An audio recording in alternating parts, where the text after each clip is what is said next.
in a dream. One swimming up, one swimming downstream. The Pisces life, the Pisces life, the Pisces life, the Pisces life, the Pisces life, the Pisces life. Welcome to yet another special edition of Blitz the Vote with the Pisces Life Podcast. I am one of your co-hosts, March-born Pisces, and definitely an early voter. I am just Letitia, and on the other microphone, we have my sis. It is I, Kai Love, in the building, excited about us being in this election cycle, because this is an important election cycle. Sis made sure she casted her vote appropriately, was looking people in the eyes, letting them know, you see me doing my rightful duty. Don't y'all be about no mess up in here now. We ain't having that. Listen, we don't want no do-overs and no challenges come November the 3rd, okay? Believe that. And then we have a very special guest with us. I'm excited to introduce her. This is someone that I've known since the 90s. We actually worked together in the Michigan legislature. Kendra Howard is our special guest tonight. She is an MSU, Michigan State University, James Madison College graduate. She has been involved in politics literally since the age of 8 years old. She had the opportunity around Halloween, which is so fitting as we're 7 days out for the election, and just 3 days from Halloween. I forget because ain't nobody getting no candy from over here. But anyhow, when Kendra was a young girl, she actually distributed political literature. I thought that was so ingenious. So instead of the trick and the treat, she got the candy and left them something to think about. That's how you do it. She has also worked and been transitioning to a more private space in terms of consulting. She has been working in lobbyists. She has been an intern with the Michigan Counties Association. So we're excited to have her. She's also done a lot of work down in Detroit politics. So we have someone who is seasoned and ready to chat with us. Welcome, Kendra. Thank you so much. We're excited to have you. Like we said before, we just want to get right into it. Why is voting so important to you? I mean, at the age of 8, how did you even think of that to hand out the literature? That was cool. I'm a second-generation Lansingite.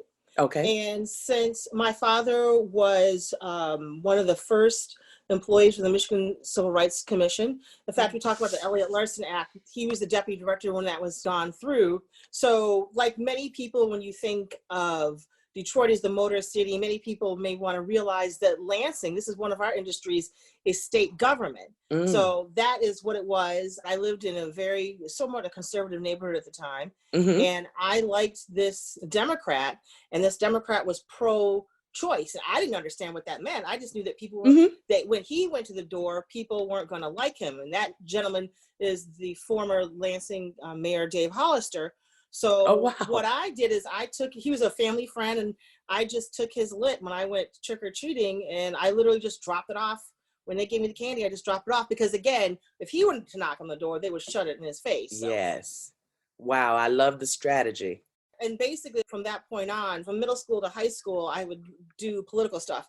For instance, I would take off the day of the election and like do little things of making phone calls. And because I was a kid and young, and I won't be doing this now, running out in the cold, submitting literature in front of polling places. So. Well, thank you for your service, your years of service. So help us understand something here. When we're involved in the political process as folks, grassroots, and you just said that you just had a simple idea and you took that and ran with it. What would you say to people who are thinking about, maybe I want to get involved in politics, maybe I want to start looking at issues or people to consider to vote for? What would you say? Like agriculture. Okay. There's different seasons for things. There's planting, there is like watering the ground, tending it, pulling out the weeds, and the harvesting. Right now, we're in the harvesting season. Ooh, so that's good. We want to talk about making sure that you vote. Because if you are thinking about doing any sort of political work, I used to do opposition research for David Bing. And one of the things we look at is how has the candidate voted? Are they registered to vote, and how many times have they voted? You can't be a teacher if you've never gone to school for it. It's sort of the same thing. So when you ask what would they have to do, we got to talk about the goal line right now, and that's voting. I will address what needs to happen afterwards about planting the seeds and getting involved, but it's imperative that we get people to vote. And it's something that is heard all the time. You always say that every election is the most important one. And unfortunately, we've used that trope when it really wasn't true. This really is.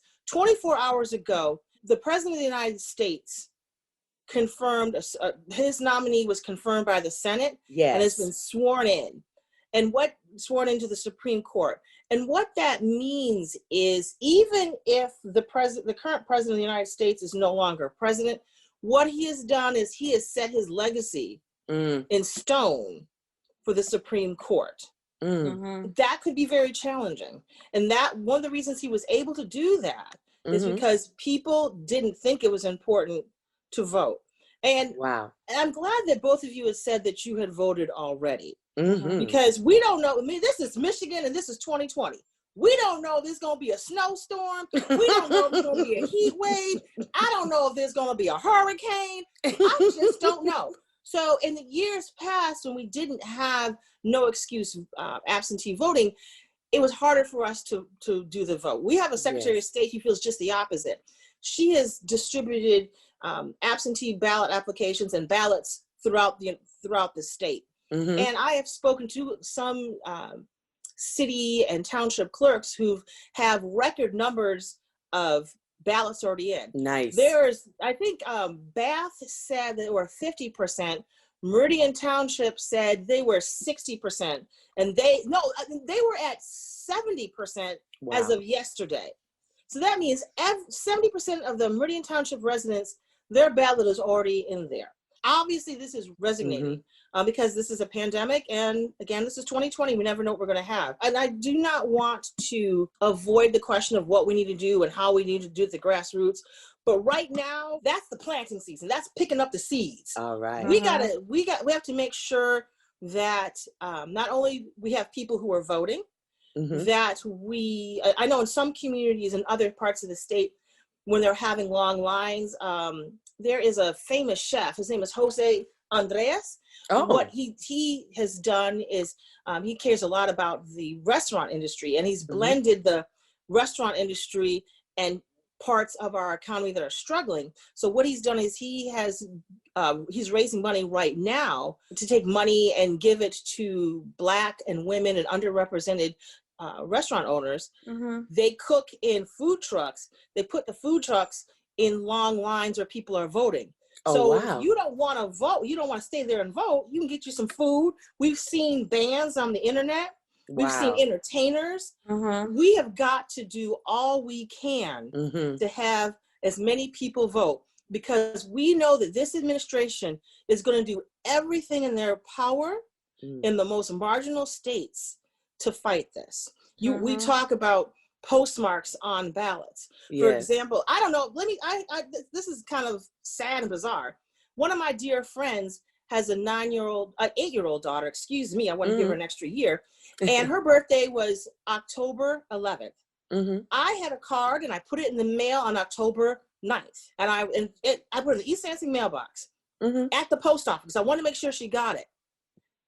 She didn't get that card until Saturday. The 26th. One of the things we're having concerns about, if people, in Michigan, this is not a concern, but if you put your ballot in, it will take a long time for it to get to its destination if you are not physically putting it into your local, and when I mean local, I mean township and city clerks' boxes.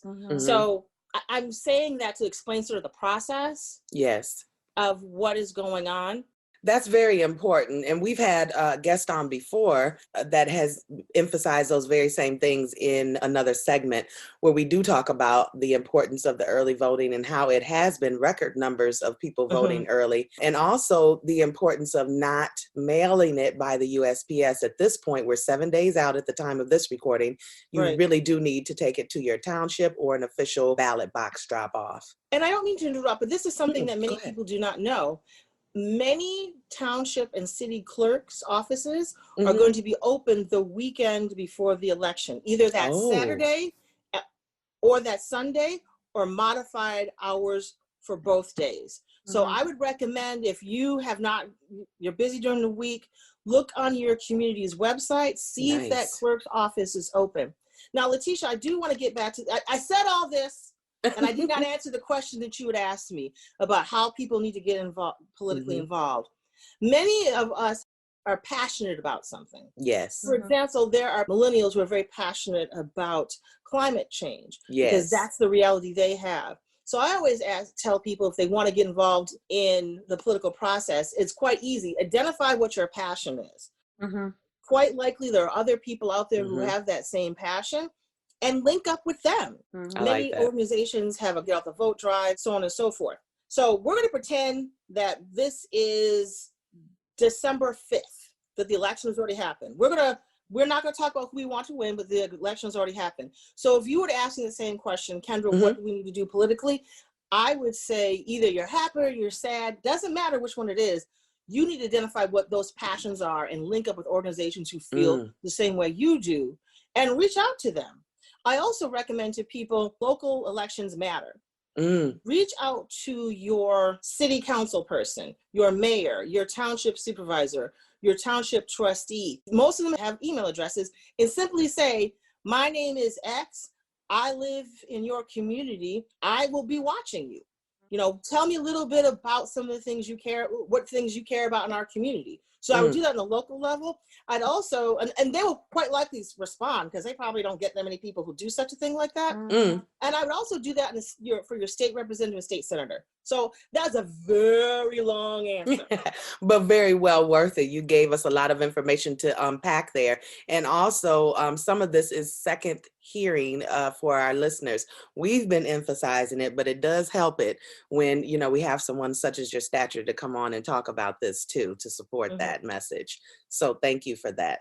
Absolutely. So for people who may not be as sophisticated about the election process, they may be like, I vote because people died for my right to vote, and on the strength of that, I'm just gonna keep on voting, right? Okay. But how do they, who lack a little bit of sophistication about the process, talk to others who may also lack a little bit of sophistication to convince them that their vote actually counts? How do they balance that narrative out here around one person, one vote doesn't matter because there's an electoral college, someone else casts a vote for you? What's compelling arguments that people can use to help to convince people to show up and vote?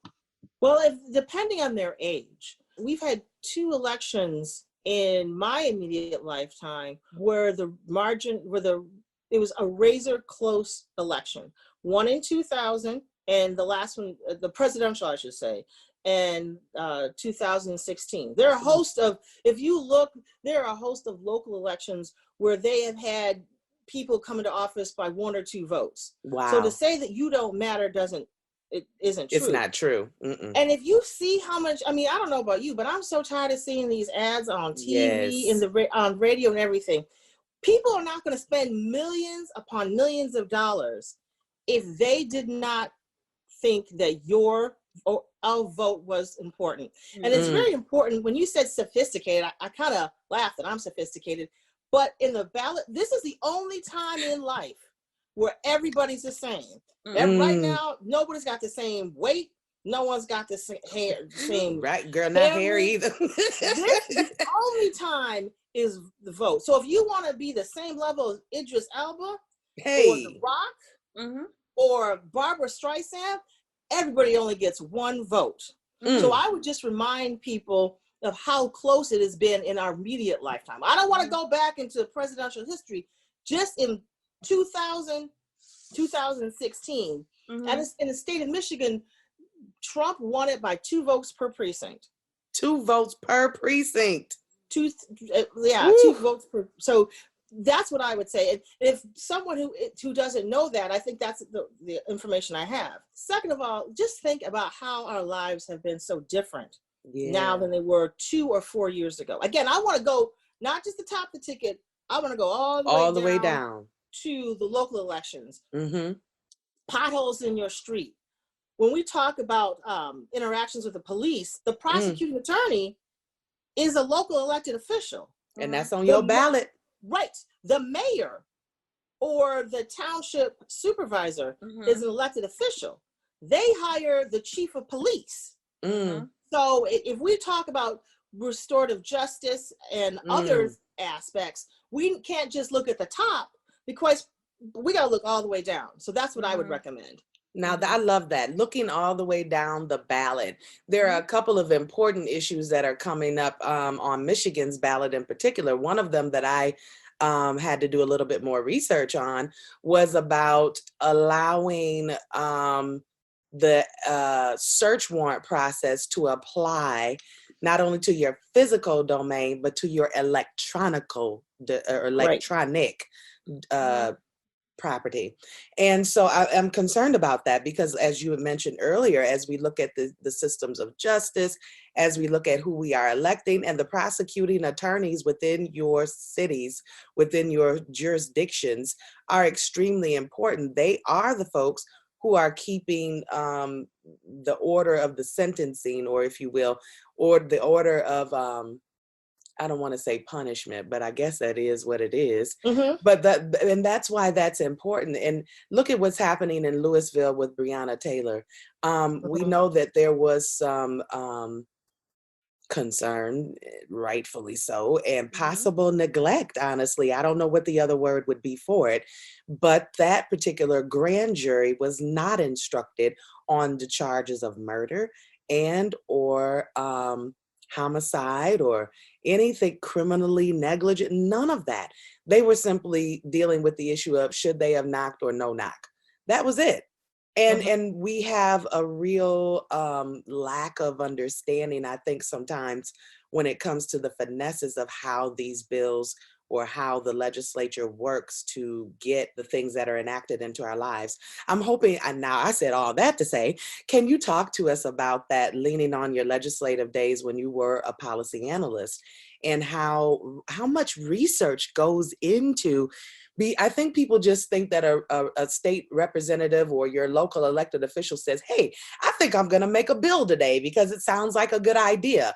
If you could kind of uncover and be transparent with us, there's a lot of research and a lot of work that goes into actually creating a legislative act and bill that gets passed into a law. If you remember, if any of your listeners watch C-SPAN or some sort of committees, and you see the people who sit behind the elected officials, like for instance, again, talking about the recent Supreme Court Justice confirmation hearings, you didn't just see the senators. Well, let me rephrase this. In the era of COVID, there are a lot less people in the room. But if we can imagine prior to the COVID pandemic, you saw a whole bunch of people sitting behind those elected officials. And what those people do is what I did for 9.5 years, is do the research for the elected officials.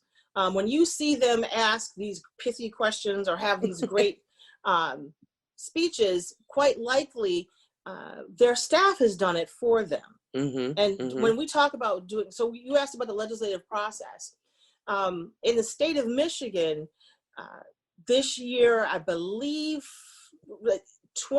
we have term limits. I believe 25 or 26 representatives will be termed out. That means they have served their 6 years and they're not coming back. The reason I'm hesitant about one is that unfortunately, Representative Isaac Robinson from Detroit, died of COVID.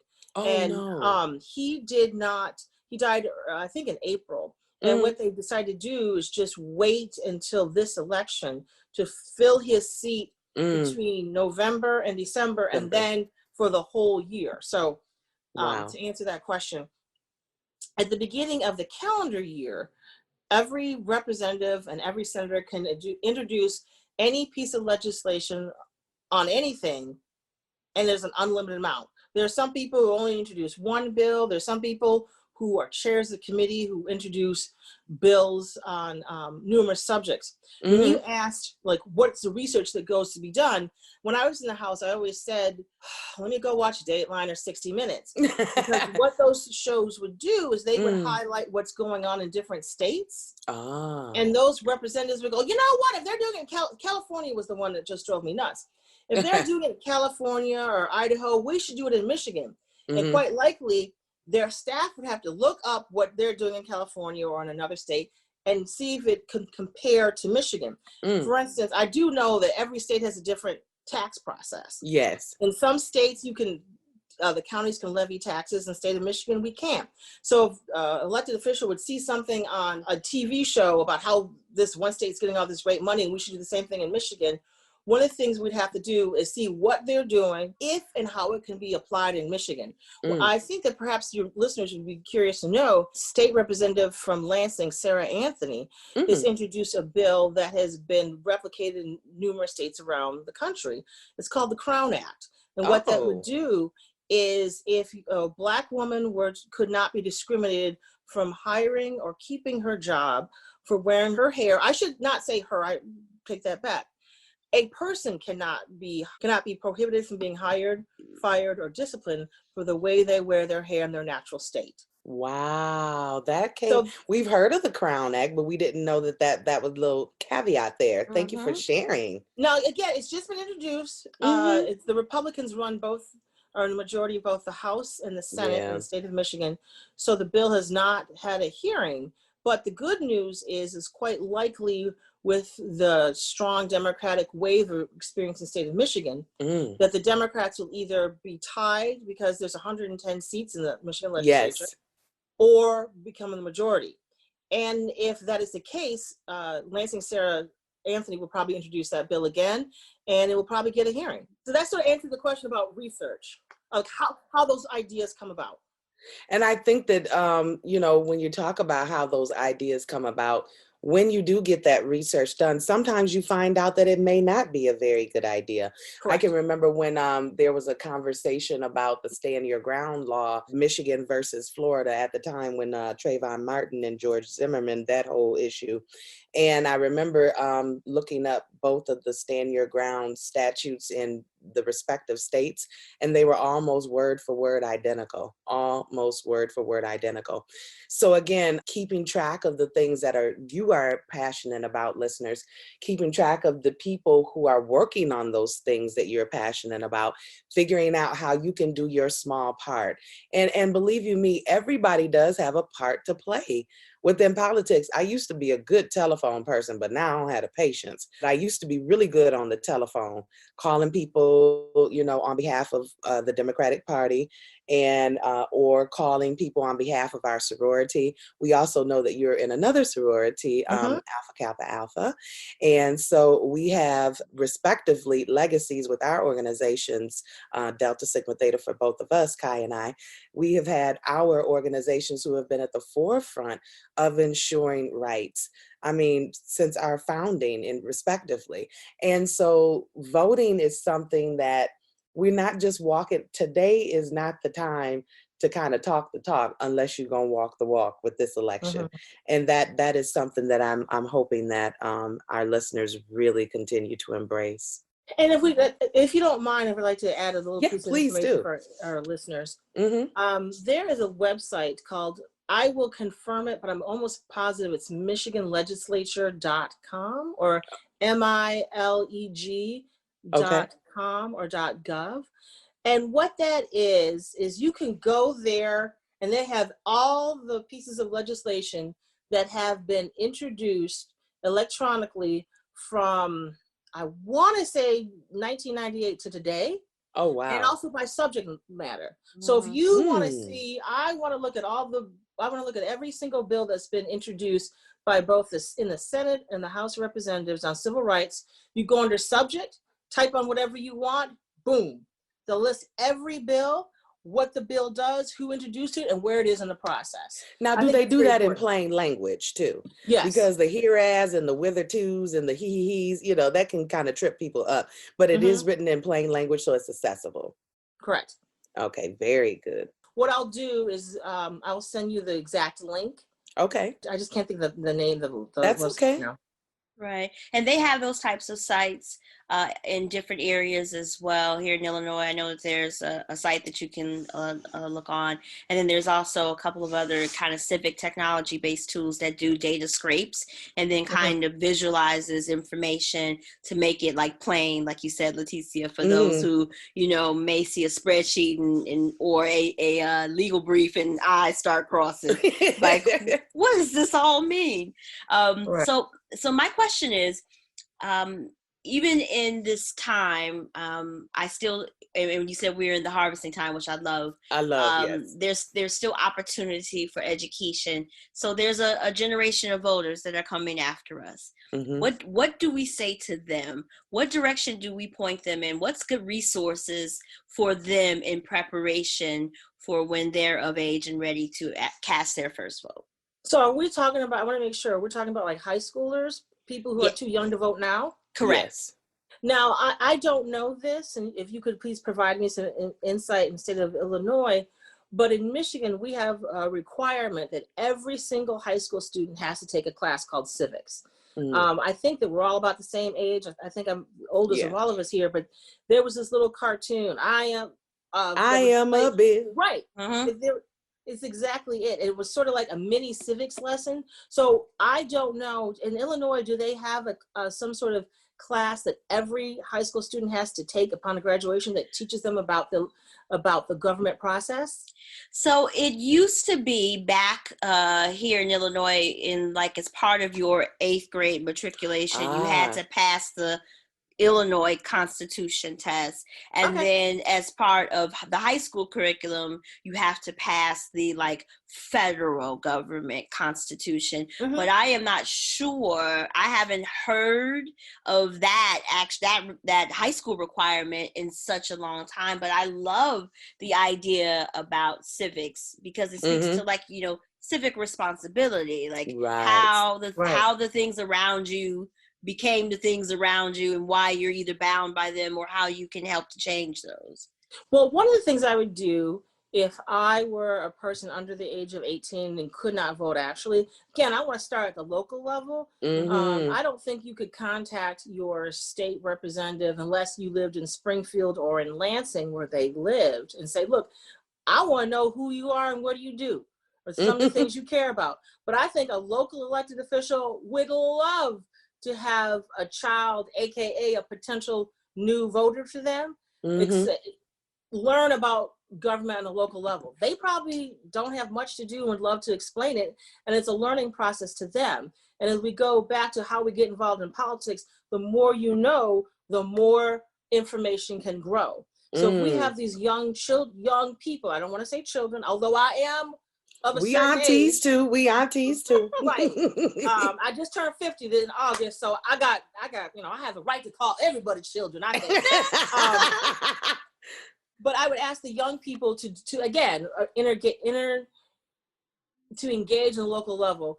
I happen in a previous life to know a lot about Illinois' county government system. And that's it's very powerful of some of the skill, some of the duties and responsibilities on the county level, except for the city of Chicago and Cook County. So that's number one. I want to go back to what I stated before, is identify your passion and find like-minded people of that passion.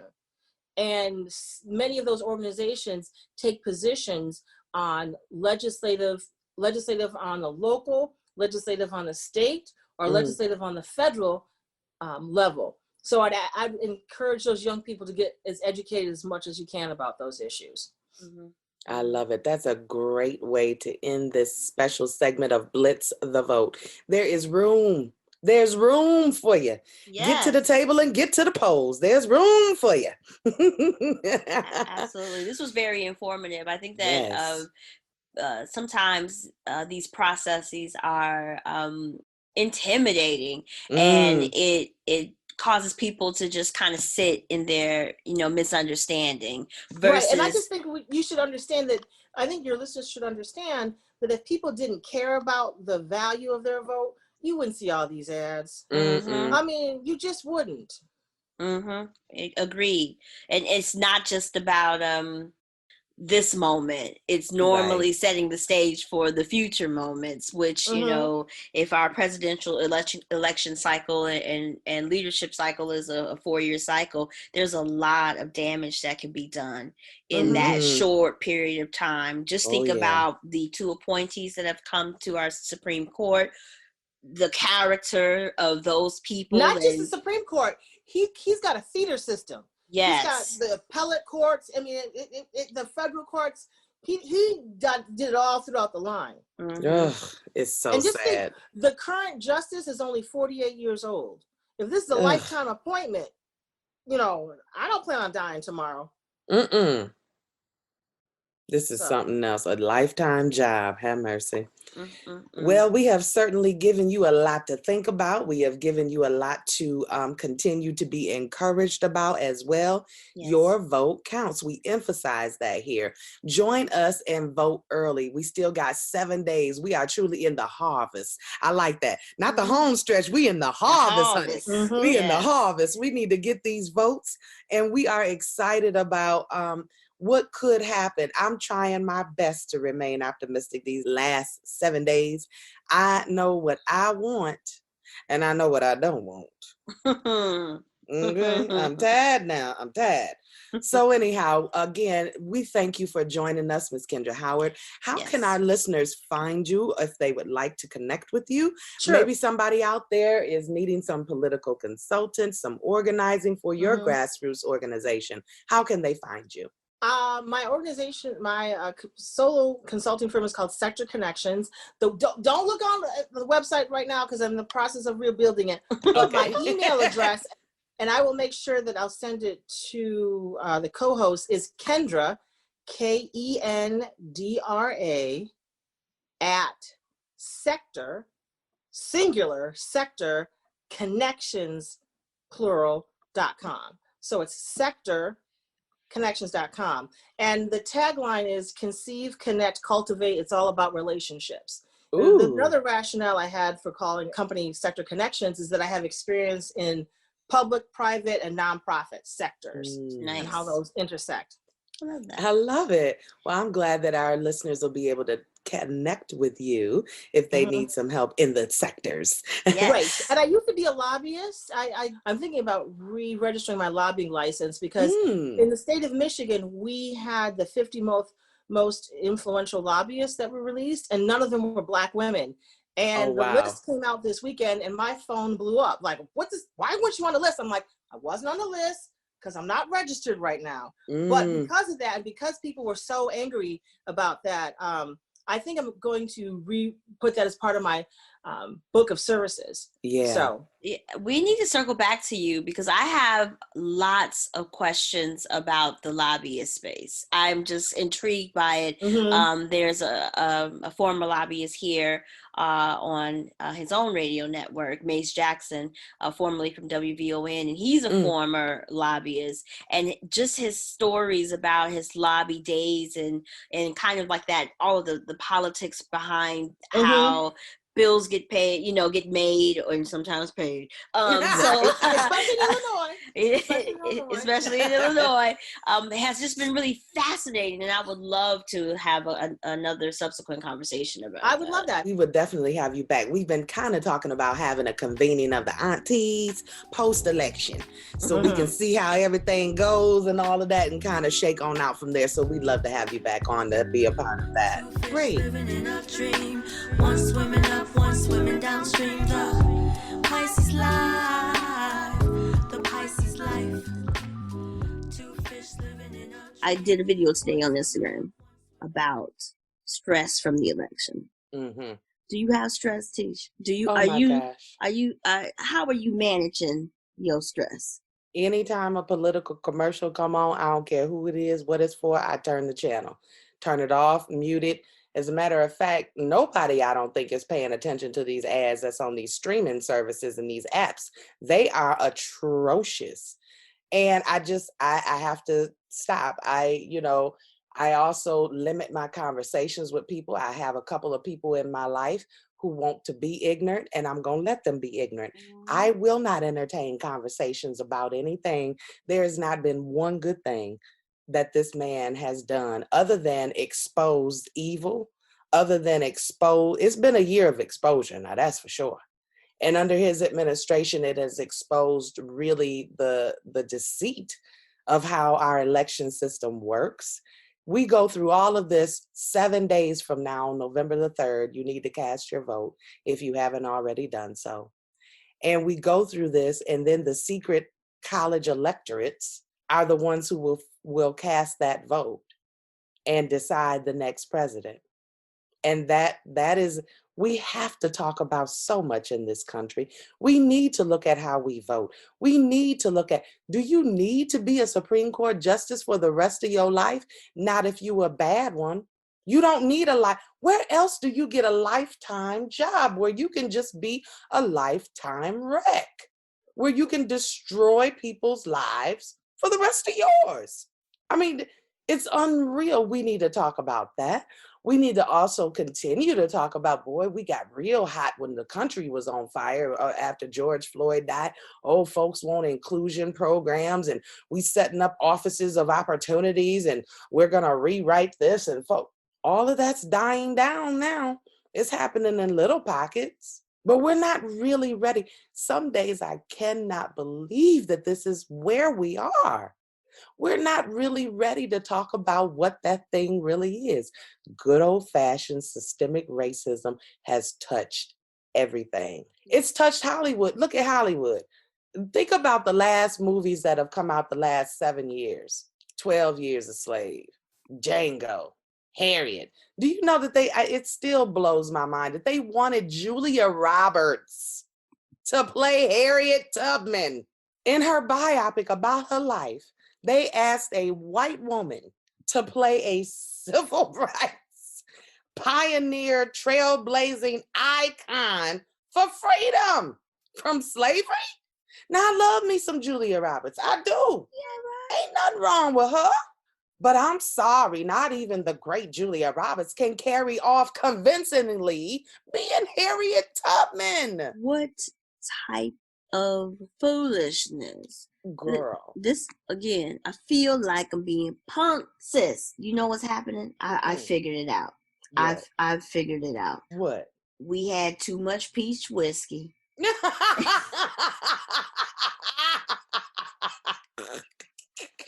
Well, And that's a start. That's a start. And you know, we had a little, you had not enough water, a little too much peach whiskey, a couple of cigar smokes, and we are under the haze. When the whiskey exits our system, we gonna be better. We gonna be better.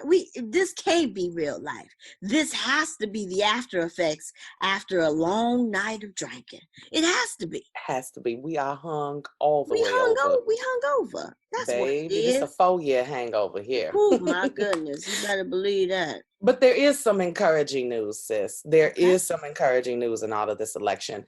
The number of early voters, and this comes from NBC News, although NBC News, yeah, we'll still credit you for it. NBCnews.com, they are reporting that early voters have absolutely hit the mark and surpassed it.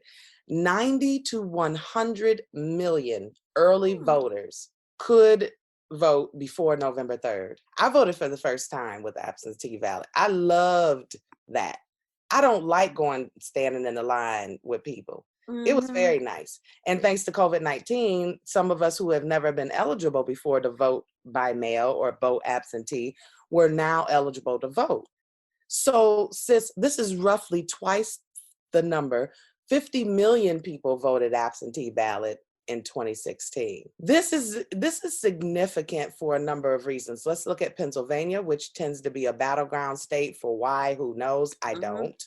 But about 1.4 million people have already cast their votes already. That's an increase of more than 1.2 million from all of the early votes that were cast there in 2016. So people are being very conscious about voting early. The narrative can certainly, according to the article, be echoed here in the swing states of Michigan and Wisconsin, which is true. We have seen an increase in millennials who have turned out to vote by an increase of some 30% over their voting practice in 2016. So there's a brand new electorate amongst the millennials. We're seeing a lot of push from young folks who are freshmen in college now, you know, taking their opportunity to vote and go seriously. This is something that we need to keep an eye on and to encourage you. In Florida, for example, Florida has been encouraging folks to vote. They have been removing the restrictions and restoring voting rights for some felons, certain classes. Same thing happened in Michigan as well as in Illinois. We're making some headway to restore people's rights to vote. I want to be clear on something here. Being able to vote is your right, is your privilege that somebody has died for.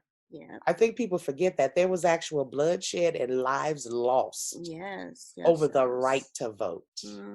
When you look at this and you look at these folks going to the polls early, it's encouraging that so many people are voting, but it's also nerve-wracking because I need to know who you voted for. Correct.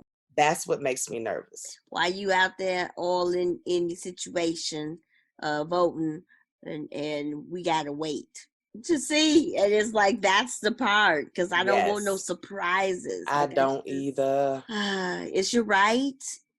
We encourage you to exercise your right. This is a non-judgment zone in reference to how people vote, who you voting for. If you aren't voting, it makes it difficult for you to have a voice in what's happening to you. You have to. And at the local levels, encourage you to vote in your local elections as well. Be sure to read both sides of your ballot.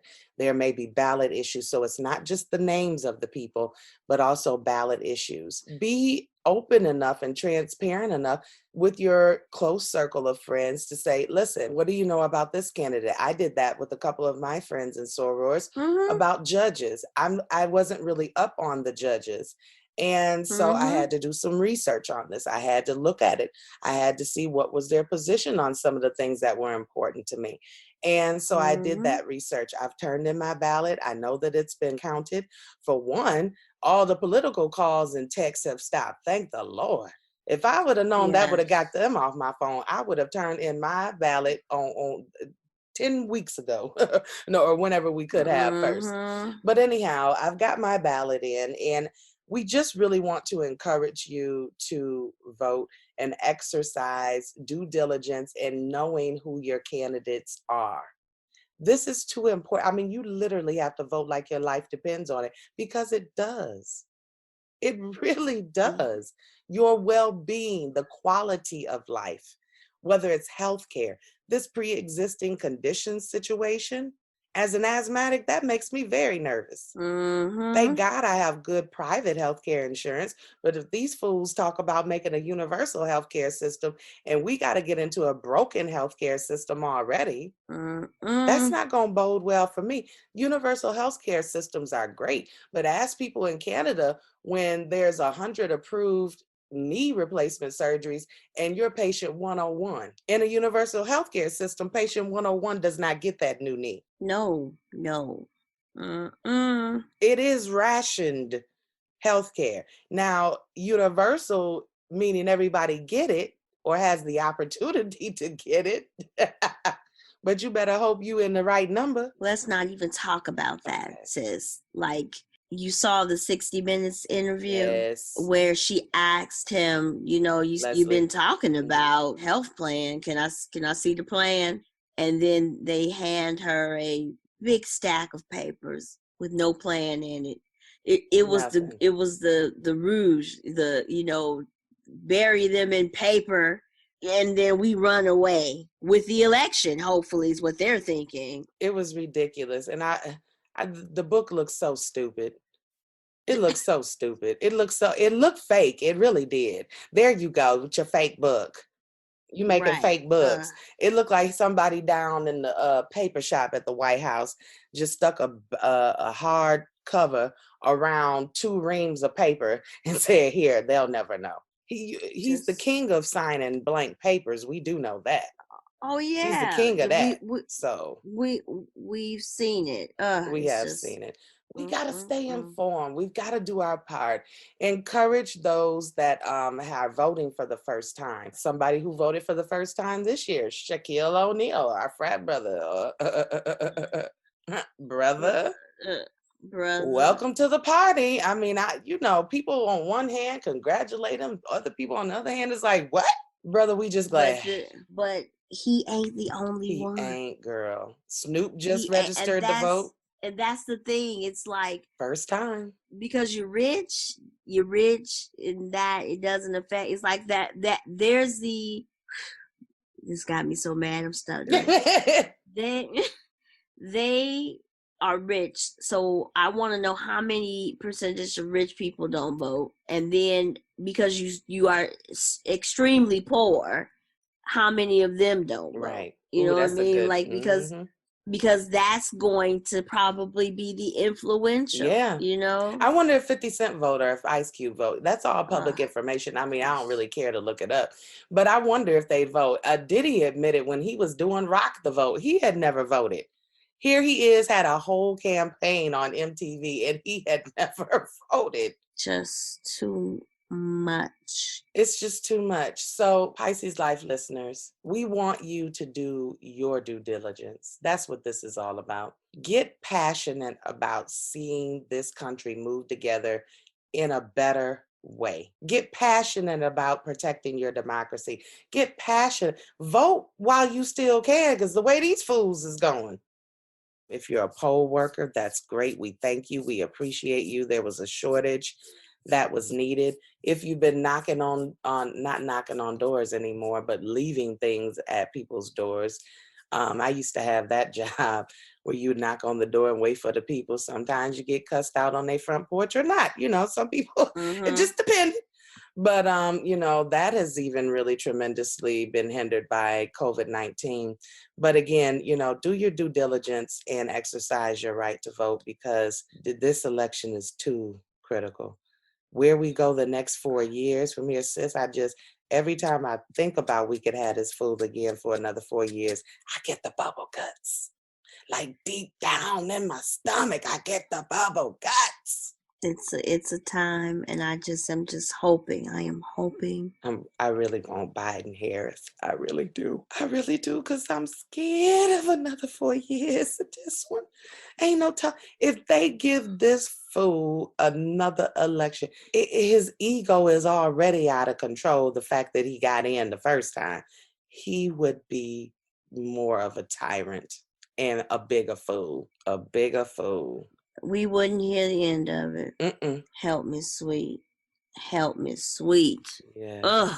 Okay, sis. Well, I think we talked about it all. I think so, except for Birkin bags. We'll have to come back to that another show. Lord have mercy. Oh. This Birkin bag debate, sis. When we are done blitzing the vote, we're going to have to revisit this one. The aunties of the village need to convene and speak on it. Our young nieces and nephews. Oh, Jesus. Oh, God, help them. Help them. You got $20,000 to spend on a purse, but you got 3 cents in it. Oh, God. Oh, boy. We don't want to talk about that tonight. And they look like anything you can see at TJ Maxx. I've never been a big designer purse person, but so I'm not the best person to offer an opinion about that, because a purse is a purse. But the purse I got right now, Walmart, come on, $9.99. It's a wristlet with a little Aztec print on it. I love it. It's very convenient. Right. It's canvas. You can wash it. It's great. Girl, the priorities you get. I ain't gonna lie. I like a nice handbag myself. I do. No. There was a time when I used to spend dime coins. I would lay that thing away if I needed to. Mm-hmm. Or I'd have somebody, and if I was going with somebody at the time. I'm not gonna lie, but it was a Coach bag. Now it wasn't no 20,000 Birkin. But I've also bought things for myself. I'm not asking anybody to do anything that I can't do for myself. At that time, now I am asking. Take care of it all, honey. If you do get me a Birkin bag, that means that you have more money. Don't let this be $20,000 you done spent on this person. That's all we got for the next 2 years. Correct. Be like, baby, that's all you ever gonna get. Yeah, we'll have to revisit that later. All right, sis, let's wrap it on up and get on out of here. We are blitzing the vote this week with the Pisces Life. We'll be releasing more than normal, so please keep your timelines and notifications on across all the platforms. You will see some video support as well. We've got a couple of videos that we're going to run that encourage you to vote. So again, we're going to be real active this week, and we thank you for always listening, always being with us.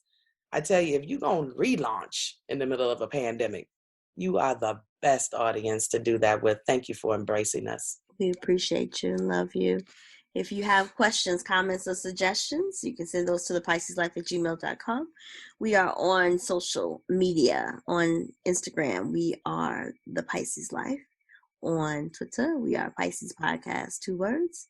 Sis, where can they find you You at? can find me at I am just Letitia, Letitia.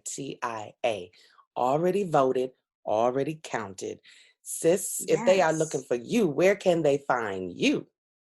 They can find me on Saturday with my ballot, filling it out and dropping it off. In person, and making sure that my vote counts. I am at Kai Loves You on Twitter, KAILOVESU, and I am Kai Loves You 2. Just add the number to it on Instagram. We will see y'all after the election. After the election. Lord have mercy. Lord have mercy. Girl, November 4th, I'm telling you, I don't want to have the bubble. I got the bubble guts now thinking about it. We gonna make it. We gonna make it. We gonna make it. We gonna make it. We gonna make it. We gonna make it. We gonna. Girl, we got. If this needed a theme song, that's it.